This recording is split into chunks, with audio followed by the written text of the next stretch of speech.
My family continued to organize activities, excluding me, so I stopped asking about the next one. Throughout my childhood, my relatives maintained a chat group. Mom, Dad, my older brother Tyler, and my younger sister, everyone except me. I found out when I was 16. I would go into the kitchen and everyone was laughing about something. When I questioned what was so funny, they fell silent. Tyler let it slip that it was just a group thing. What group? My mom tried to hide it. It's just some silly family thing. Sure, but I didn't know what it was about because I wasn't part of the chat. I thought maybe it was an oversight, so later I asked my dad to include me. Of course, honey, he replied, but he never did. Then I started recording details. They would all go out to eat on a regular Tuesday. They would go on weekend getaways that I only knew about when Mia would post pictures or get concert tickets through the family group. My brother found out about my cousin's wedding 3 months before I did. Every time I asked to be added they would say, "Oh yeah, of course, we'll include you." And then they just wouldn't follow through. I tried to have a serious discussion about it. One day I sat my mom down and said, "Seriously, it hurts me not to be in the family group." She burst out laughing, literally laughing.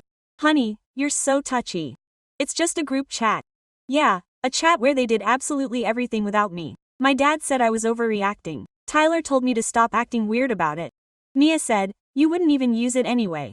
And how would they know if they never gave me the chance?" The year before, my brother got engaged. I found out 3 weeks later when I looked at the pictures on Facebook. 3 weeks. They found out that same night because he posted it in the chat. When I confronted him he said, "I thought someone told you." No one did because no one considered me. Then my mom's birthday came around. Last month, I arrived at their home with flowers and a gift that took me 2 hours to pick out. When I walked in, everyone was ready and putting on their jackets. "Oh," my mom exclaimed, "I'm so surprised to see you. We were just going out to dinner." "What dinner?" I asked. She looked at my dad. "The reservation for my birthday." No one had mentioned a reservation to me. Tyler chimed in. "We figured you were busy." I wasn't busy. I'm never busy. They just didn't tell me. My sister just said, "I was in the group, like that justifies it." I stood there with the flowers and the gift bag in my hands, watching my entire family shuffle uncomfortably toward the exit. My mom gave me that sympathetic smile. "Can we do something next week?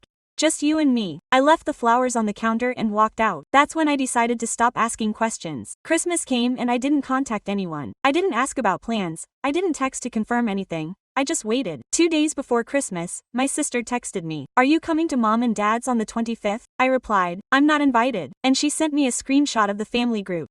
I looked at the screenshot Mia had sent me. There was the famous family chat that I had never been a part of. The chat showed messages that had been going on for weeks. "Who's bringing the turkey? Mom, what time is dinner?" Tyler said he'd be late, but to save some food.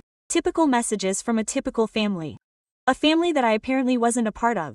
I typed my reply with shaking fingers. "I won't go. Thanks for letting me know." My phone was flooded with messages almost instantly. "Don't be so over the top," Mia wrote. "We'll all miss you," Mom lied. "It's Christmas. Stop making a big deal," Tyler added. I turned off the phone. I wasn't going to justify myself again. I wasn't going to beg them to include me. I had tried enough times already, and each time I felt more and more insignificant, more invisible. Christmas came and went. I spent the day alone in my apartment watching movies and eating Chinese food. It was lonely, yes, but at least I didn't have to pretending to fit in where I was clearly unwanted. On December 26th, I woke up to dozens of notifications. I opened Instagram out of habit and there was the family Christmas photo. Everyone smiling, hugging in front of the tree. Mom, Dad, Tyler, me, even the cousins and uncles, everyone except me, as if I had never existed. But that wasn't the worst part. The worst part was Tyler's next post. A picture of him kneeling in front of his fiancée, Sarah, with a ring in his hand. The caption read, "She accepted. Wedding in March. Can't wait to celebrate with my family." I felt like I had been punched. Tyler had gotten engaged on Christmas Eve in front of the entire family,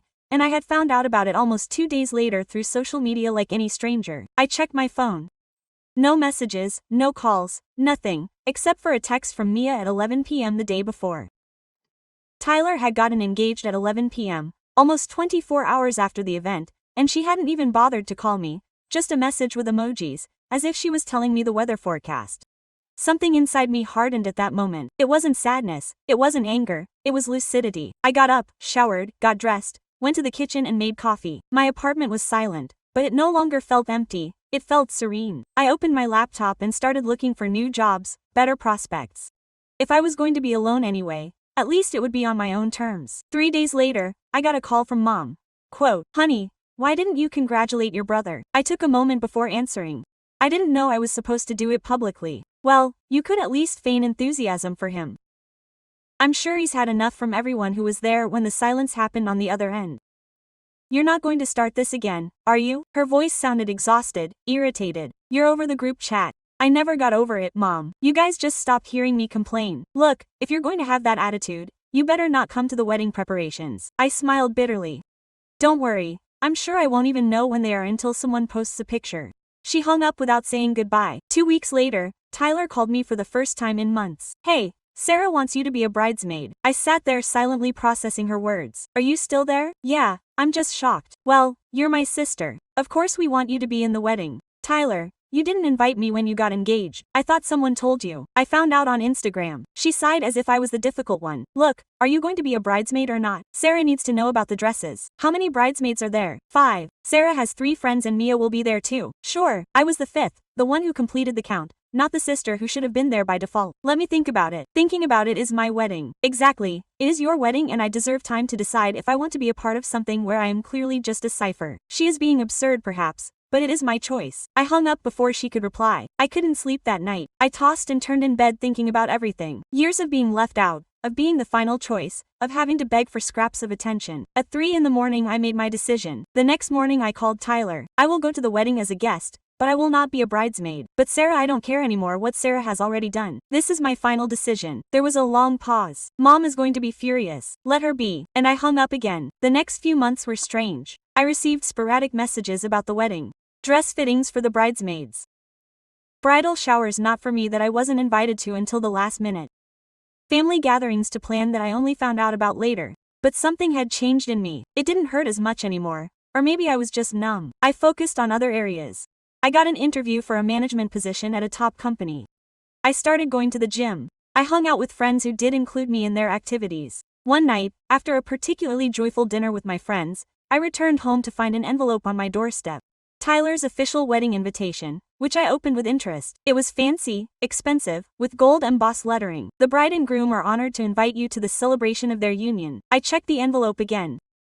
It wasn't one of the handwritten envelopes that Mom had mentioned in some group message. That group, of course, I wasn't a part of.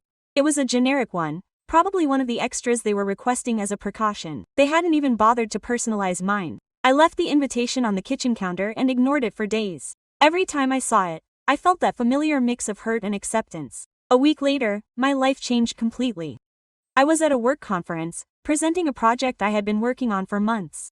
When it was over, a man approached me. It was Mateo Castellanos, the CEO of one of the most important technology firms in the city. Impressive presentation. Do you have a business card? I handed him my card with shaking hands. Mateo Castellanos was an icon in our industry. I want to propose a role for you at my company. Could we have lunch tomorrow to talk about it? I accepted, of course. The next day, at lunch, Mateo proposed that I be a project manager with a salary that was almost triple my current salary. But there was something else in his expression. Something that went beyond the work environment. I have to admit something, he said over coffee after reviewing the job details. I've been shadowing you for a year now. You're talented, innovative, and clearly undervalued in your current position. I blushed. Thank you, that's worth a lot. There's more. He moved a little closer. I'd like to invite you to dinner. Not as your next boss, but as someone who's really interested in getting to know you better. My pulse quickened. Mateo was handsome, prosperous, and apparently genuinely attracted to me. Not because of family ties, not because of self-interest, but because he had selected me. I'd love to, I replied. Dinner with Mateo was unlike any previous date.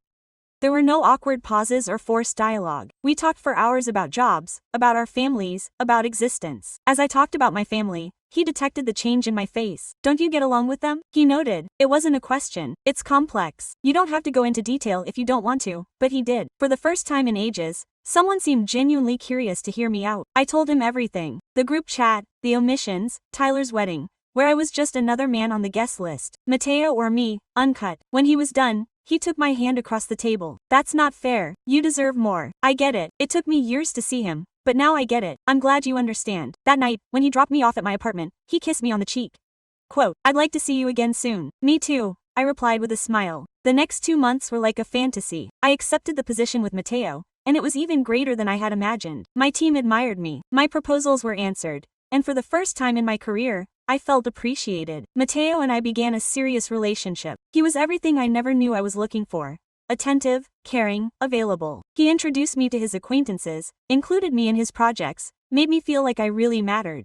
As my family moved forward with wedding preparations, I received occasional notes, always with last-minute information. The wedding is at 4 p.m., don't forget that. Mia sent a week before the ceremony. The dress code is formal, Mom added. Are you bringing someone? Tyler asked. That last question gave me pause. I had been so caught up in my new routine that I hadn't thought about bringing someone to the wedding, but now I had Mateo. Can I come with you? He suggested when I told him. If you need backup, I wouldn't mind. My family can be complicated. I've handled worse at company meetings, he promised. Besides, I want to be there with you. The night before the wedding, Mateo took me out to dinner at my favorite restaurant. We were finishing dessert. When he pulled a small box from his pocket, my heart skipped a beat. I know it's only been 2 months, he began, but I've waited my entire existence for someone like you. Someone smart, strong, genuine. I don't want to delay any longer. He opened the box. The ring was beautiful, simple, yet refined. Will you marry me? Tears streamed down my cheeks. For the first time in my life, someone had made me a priority. Someone wanted me so badly that I couldn't put it off. Yes, I murmured. Yes, a million times over. Yes. He slipped the ring on my finger, and we kissed as the other patrons in the restaurant cheered. In that moment, enveloped in the affection of Mateo and complete strangers celebrating our joy, I realized something key. My family had never celebrated anything for me like this before. That night, lying in bed, watching the ring glisten in the moonlight, I made up my mind. I wouldn't tell my family just yet. I would let them enjoy their moment at Tyler's wedding, but after that, everything would change. The morning of the wedding, I prepared myself with care. I chose a deep blue dress that Mateo had helped me pick out. I did my makeup and hair, and finally I put on my engagement ring. It gleamed unmissable on my hand. Mateo arrived, looking sharp in his dark suit. When he saw the ring on my finger, he smiled. Are you convinced? Absolutely. On the way to church, Mateo held my hand in his. I could feel his quiet support, his calming presence. We arrived at the church and all eyes turned to us. Well, to Mateo, it was impossible not to notice him. He had this aura that effortlessly commanded attention. Mia approached first. I didn't know you had someone with you. I said I might. Her eyes settled on Mateo, assessing him. Hi, I'm Mia, Sister Mateo. Nice to meet you. I could see the intrigue in her eyes, the question she was dying to ask, but Sarah called her before she could say anything. We've found our places. No, in the family area. Sure, we were in row 6, among distant relatives and family friends I barely remembered. Mateo squeezed my hand. Are you okay? Yes, it's just me. Exactly what I expected. The ceremony began. Sarah looked radiant in her white dress. Tyler looked anxious but happy. Mia and the other bridesmaids filed down the aisle in their matching dresses. I should have been embarrassed. I should have felt something watching my brother get married, but instead I felt an odd emptiness, as if I were watching the wedding of a distant acquaintance. Mateo sensed my retreat because he leaned his head close to mine and murmured, "Our wedding will be better." I smiled despite myself. The ceremony concluded and we went to the reception. The room was beautifully decorated with white and gold flowers. There were tables with place cards, an open bar, a dance floor. I found our table. We were with Tyler's cousins and some of his colleagues who apparently weren't quite up for the head table either. Do you want to leave? Mateo asked quietly. I don't want to stay for anything yet. I didn't have to wait long. After the meal, after the toasts, just as Tyler and Sarah were cutting the cake, Mia approached our table. That ring, she said bluntly. It's new. I raised my hand, letting the light catch the diamond. Yes. Mateo gave it to me last night. Her eyes widened. Are you engaged? Yes. Her exclamation drew the attention of everyone nearby. In moments we had a group of people looking at my ring, asking questions, congratulating me. Mom arrived next with Dad following her. What's going on here, Mia? She pointed to my hand. You're engaged. Mom's face went through several phases. Surprise, bewilderment, and finally fury. Why didn't you tell us? I stared into her eyes. It happened last night. I thought about postponing it until after Tyler's wedding so as not to overshadow him. But when? How? Mateo stood up and stood beside me. Ma'am, your daughter is an exceptional woman. I consider myself lucky that she agreed to marry me. Dad finally spoke. And who are you, Mateo Castellanos? I'm the boss at Castellanos. Tyler's voice echoed behind us. The one from Castellanos Tech, the same one. Tyler stared at Mateo as if he saw a star. Sarah emerged behind him, cake knife still in hand. What's going on? We have to make a toast. My sister is engaged to Mateo Castellanos, Tyler said, his tone odd. Sarah looked at my ring, then at Mateo. Her smile hardened. Oh, congratulations. But she didn't look happy, she looked irritated. Mom yanked me away from the group by the arm. Seriously, you had to reveal it today. I didn't reveal it today. Mia saw the ring and screamed. I was just sitting here. You could have taken it off. Why would I do that? It's my promise ring. Because it's your brother's wedding. Her voice rose. For once in your life, You couldn't not make this the center of attention, I laughed. I couldn't help it. The irony was immense. Make this the center of attention, Mom. I'm not even sitting with family. I'm at table 6 among people I barely know who they are. I wasn't in the family photos. I wasn't asked to speak. I've literally been invisible the entire evening until Mia saw my ring. That's because you decided not to be a bridesmaid. I was offered the 5th option. Not Tyler's sister, the 5th bridesmaid to fill the quota. Dad came over. It's already 2. This is ridiculous. It's a party. Exactly. I said, Tyler's party. So let's get back to it. I'll just stay here quietly like always. Mateo came up beside me. All good, perfect. I took his hand. We danced. We headed out onto the dance floor while my family stood there, clearly unsure of how to react to the situation. As we danced, I could feel all eyes on us. People were whispering, pointing at my ring. Tyler and Sarah had gone back to cutting the cake, but half the guests were still more interested in us. I'm sorry, I told Mateo. I didn't mean to cause a scene. Don't apologize. You didn't do anything wrong. But I could see Sarah giving me angry looks from the head table. Tyler looked more disoriented than irritated. Mia kept taking pictures, probably to share on her digital profiles. The DJ introduced the couple's opening dance. Tyler and Sarah stepped onto the dance floor. Everyone must have been watching them, cheering, and moved by their union. But people kept noticing me. A relative I barely remembered approached. It's true that you're getting married to Mateo Castellanos. That's right. How fortunate you are. I've heard that you're very wealthy. I didn't answer. Mateo took my hand in a gesture of silent support. Other people approached me throughout the evening. Acquaintances of my parents who had never considered me. Cousins who only spoke to me at inevitable family gatherings. All of them suddenly curious about my existence, my wedding, my future husband. When will the ceremony be? Where can I attend? I answered each question evasively. We still don't know. While Mateo stood by me, his closeness shielding me from what was turning into an exhaustive questionnaire, Sarah finally burst out during the toast. Tyler was expected to offer a message of gratitude to those present, but Sarah grabbed the microphone first. I want to thank everyone for joining us for our unique moment. She began with a tense tone. It's nice to see that some respect that this holiday is all about us and our bond. She fixed her gaze on me as she said it. Some people don't know that there is a time and space for everything, that when you participate in the union of others, the center is not yours. The room fell into an uncomfortable silence. Tyler gently took the microphone from her. What Sarah was trying to say was that we are deeply grateful to each other. Cheers. But the damage had already been done. Everyone could see who Sarah was referring to. Mateo stood up. We're leaving. Sure, let's go. As we gathered our belongings, Mom stopped us at the door. You can't leave like this. You just destroyed your brother's celebration. I didn't destroy anything, Mom. I attended. I took my assigned seat. I ate. I danced for a while. That the guests preferred my engagement to Tyler's wedding is not my fault. You could have been more reserved.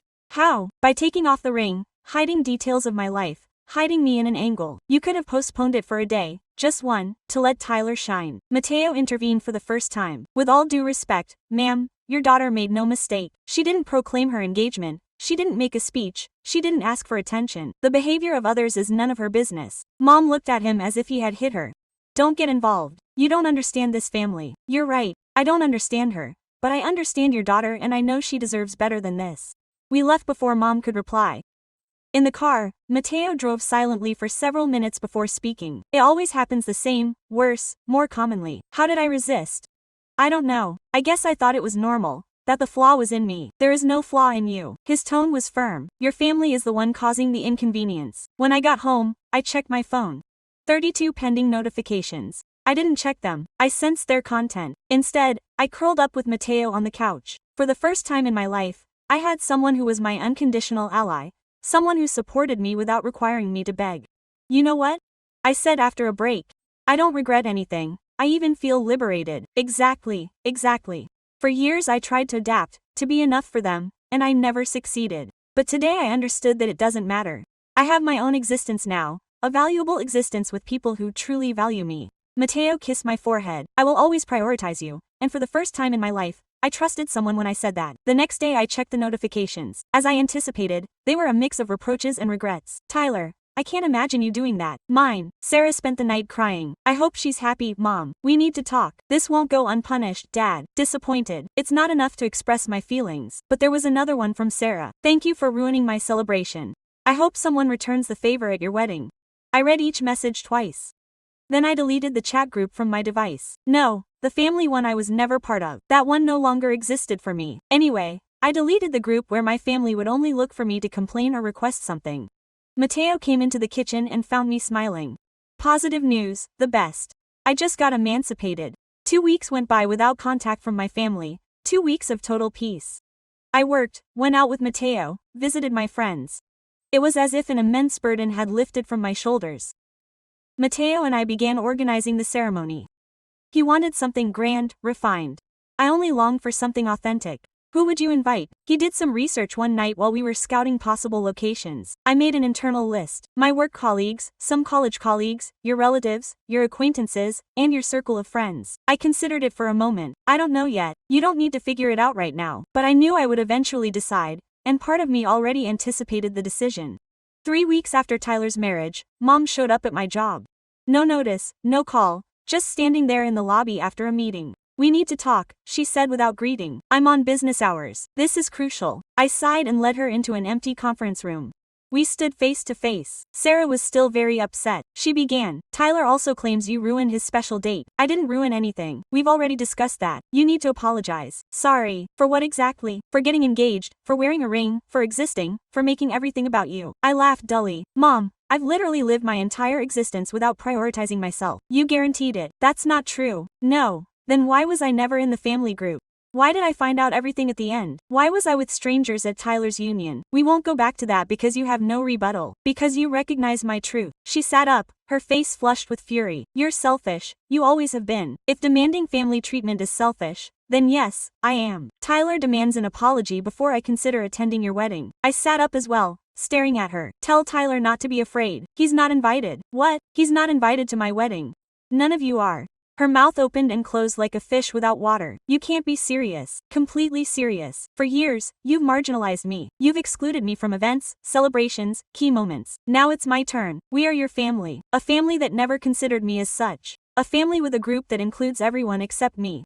A family that summoned me to a union as mere filler, not as a sister. This is revenge. That's all. It's not revenge, Mom. It's a consequence. There's a distinction. She slammed the door out of the room. Employees in neighboring offices came in to inquire. My assistant looked at me uneasily. Are you okay? Yes, just family trouble. But when I returned to my office, my hands were shaking. Not from fear or shame, from relief. I had just accomplished something I had longed for years. Setting up barriers. That night, I told Mateo everything. Are you convinced? He asked. It's a bigger resolution. I've never been more convinced about anything in my life. So I fully support you. The following days were turbulent.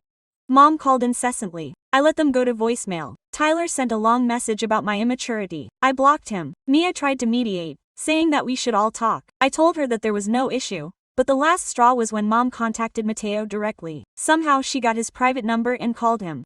He told me later with disbelief and fury. He accused me of influencing you negatively, that you were never like this until I arrived, that I separated you from your family. What did you respond? I told him that if his family treated me the way they treat you, I would distance myself too and never communicate with him again. I hugged him tightly. Thank you for always supporting me. 2 months later we sent out the wedding invitations. There were 50 in total. Friends, colleagues, Mateo's family, some distant cousins of mine who were always cordial to me. None for my parents, Tyler or Mia. I knew they would find out. The family was small and rumors were flying, but it didn't affect me. A week before the ceremony, Dad showed up at my house. It was late, around 10 at night. Can we talk? He asked as he opened the door. I agreed. He settled down on the couch, looking older than he had imagined. Your mother is devastated. He began. I imagine so. Tyler too. Mia cries every night. Dad, you came to make me feel guilty. I came to understand why you act this way. For the first time in my life, my dad was asking to understand my perspective. Not assuming, not accusing, but asking. I stood in front of him. Do you really want to know? Yes. And I told him everything. Every marginalization I could remember. Every time I was left out of the family group, the parties he would tell me about later, the constant feeling of not being worth enough, of not being loved. He listened quietly. His eyes were moist by the time he finished. I didn't realize, he murmured softly. I didn't realize it was so serious, because it was commonplace for you, because you weren't the one being left out. I'm sorry. Quote, 2 words I never imagined I'd hear from his mouth. Thank you for saying it, but it doesn't change anything. You won't even let me attend your wedding. I considered it. I really considered it. Can I ask you a question first? Go ahead. Why didn't you ever include me in the family group? I asked you 2 years ago. I lowered my eyes. Your mother said that you would cause conflict, That you were always complaining about something and that it was easier without you. The statements hurt, but they no longer surprised me. And you accept it? I didn't say anything in response. And that was worse. I know. Yes, it was. Can I fix it? I don't know, Dad. It's been years of this. It can't be resolved in a conversation. He stood up to leave. He turned at the door. I'll be outside the church on your wedding day, in case you change your mind. After he left, I cried for the first time in months, not from sorrow, but from relief. Someone had finally listened. Someone had finally understood. Mateo arrived shortly after and found me on the couch with red eyes. What happened? I told him about Dad. Will you let him in? I still don't know, but at least he apologized. It's more than I expected. The day of my wedding dawned brightly. I woke up in the hotel suite where Mateo had demanded I spend the previous night. My friends arrived early to help me get ready. Nervous, Carolina, my best friend from work, asked. I didn't feel calm, and it was true. There was no anxiety, no uncertainty, just a total conviction that I was making the right choice. My dress was simple but refined, white, without excessive details. They applied my makeup delicately and tied my hair in a low bun. When I looked in the mirror, I almost didn't recognize myself. I looked happy, truly happy. There's someone at the door, one of the girls announced. He says it's your dad. My heart skipped a beat. She had kept her promise and come. Let him in. She entered wearing an unfamiliar outfit. She was carrying a modest bouquet of flowers. You look beautiful, she said in a broken voice. Thank you. I know I promised to be at church, but I wanted to see you first. I wanted to ask you in person if you'd let me walk you down the aisle. The girls left us alone. I sat on the couch, and he did the same. Mom knows you're here. Yeah, she's mad. She says if I come, I'm choosing your side over the family. And what did you say? That I should have chosen your side years ago. I felt tears start to smudge my makeup. Dad, you don't have to let me be here. I understand if you don't want to, but I needed you to know that I'm sorry, that I regret every time I didn't stand up for you. Every time I let you get pushed aside. I took his hand. You really did come alone. No Mom, no Tyler, no Mia. Yes, this is between you and me. I thought about all the years of suffering, of feeling invisible, but also the fact that he was here, finally choosing me. Will you walk me down the aisle? I said it softly, but I need you to understand something. This doesn't solve everything. It's going to take time. I know that, and I'm prepared to put in the time. We arrived at the church an hour later. It was small, close, ideal. Only 50 people, but each one there because I truly cared. As I got out of the car, I saw Dad scanning the parking lot. I followed his gaze and saw Mom, Tyler and Mia standing by a vehicle. They hadn't gone in, they were just watching. Do you want me to tell them something? Dad asked. No. They can stay there if they want. We entered the church. The music started. Everyone stood up, and there was Mateo waiting for me at the end of the aisle, a smile lighting up his face. As I walked toward him on Dad's arm, I realized something. This was my family. Now, the people in these pews, the ones who had come because they wanted to be there, not because they had to. As we reached the altar, Dad placed my hand in Mateo's. Take care of her, he said. Always, Mateo replied. The ceremony was brief but profound. We said our vows. Mateo had cried a little, which made me cry too. We kissed to the applause of everyone. We were husband and wife. The reception was in a hall next to the church. The food was exquisite, the music we had selected together, and speeches were given by friends who really knew us. Carolina gave a speech about how she had seen me blossom over the last few months. Mateo's mother spoke about how much I had integrated into her family. No one mentioned the absence of my family, but everyone knew. We were cutting the cake when the door to the hall opened. Mom entered, followed by Tyler and Mia. Dad, sitting at a nearby table, stood up immediately. What are you doing here? He asked. It's our daughter's wedding, Mom said. We have a right to be here. Mateo squeezed my hand. Do you want them to leave? But before he could answer, Carolina approached them. This is a private wedding by invitation only. We are her family, Tyler insisted. A family that excluded her for years, Carolina replied. I don't think you have any right to anything. Mia started to cry. We just want to be here. Please. Something in her crying broke me a little. She was sincere, but she was running late. I walked toward them with Mateo at my side. Do you know how many times I begged to be included? I asked. How many times I begged for a seat at your table, in your group, in your life? We know, Mom said. And do you feel it? Do you feel it? Or are you just here because I've married someone important now? Tyler looked at Mateo and then at me. I'm not denying anything. For years you treated me like I didn't exist, like I didn't matter. And now that I have something enviable, a life that shines brighter than yours, suddenly you want to be involved, don't you? Mia protested. No. Then why didn't you come before? Why didn't you apologize until Dad came alone? Mom pointed at Dad angrily. You betrayed us. You came here when we agreed that none of us would. Someone had to be on their side for once, Dad replied. And I'm glad it was me. They can stay, I said finally, but not as family, as regular guests. There'll be a table in the back with no family photos, no speeches, just watching. Mom opened her mouth to object, but Tyler stopped her. This is more than we deserve. They were led to a table in the back of the room. I watched them sit awkwardly, watching everything from a distance, exactly how I'd felt my whole life. Mateo hugged me. You're amazing. I only give them what they gave me. And how does that feel? Liberating. The rest of the night was perfect. We danced, we laughed, we celebrated. Every time I looked at the back table, I saw my family sitting in silence, seeing all that they'd missed, seeing the life I'd built without them. When it was time to toss the bouquet, all my friends gathered around. I tossed it without looking, and Carolina caught it, squealing with delight. Mia stood in the corner watching. She hadn't tried to join in because she knew she wasn't welcome. At the end of the night, as we said goodbye to everyone, Mom came over one last time. We can talk after the honeymoon. Maybe if it's to give a sincere apology, not to ask me for anything. I understand. They left without further ado. Dad stayed until the end helping to tidy up. Thanks for coming, I told him before leaving. Thanks for letting me. Mateo and I left the living room toward our decorated car.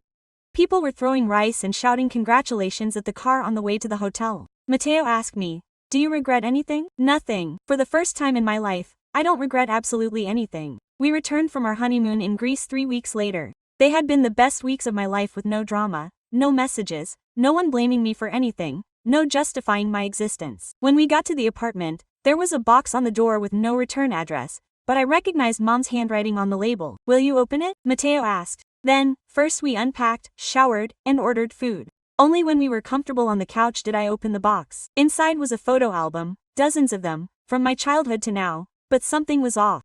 Many of them were of me alone or cut out of the family pictures. There were sticky notes on some pages in Mom's handwriting. I didn't realize how many times I left you out until I looked through them all. I'm sorry. I flipped through the blank pages. Birthday photos where I was on the edge, Christmases where everyone was smiling but me, family vacations where my face showed I didn't want to be there. It's sad, Mateo said, looking over my shoulder. It is, but it doesn't hurt as much anymore. At the bottom of the box was a letter from Mom. I read it silently.